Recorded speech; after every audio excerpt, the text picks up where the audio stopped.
Greetings one and all, how's everyone doing? I hope very well. Happy Thursday. Just doing a quick video for our brother Redneck Renegade. Apparently, I guess he came home from work and his house is flooded.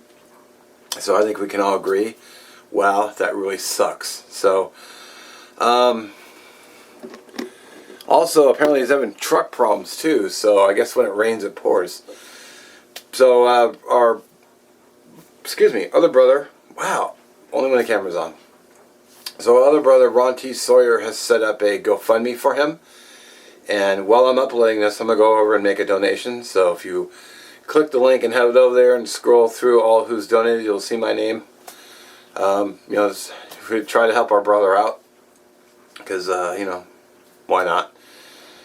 Just, it's bad luck, bad timing. I don't know the extent of the damage. I don't know the details. I don't know if he's had renters or homeowners insurance. Hopefully he did.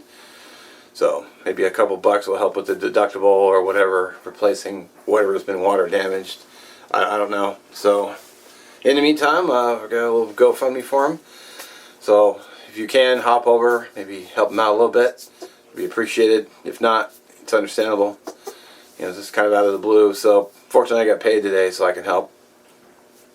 So hopefully all goes well for him. We'll knock on some wood, spread some luck, spread some good vibes for him. Hopefully he gets everything all worked out, gets back up on his feet. And appreciate it in advance if you can help. And I thank you for watching. We'll catch you in the next one. Links will be in the description. And have a good day.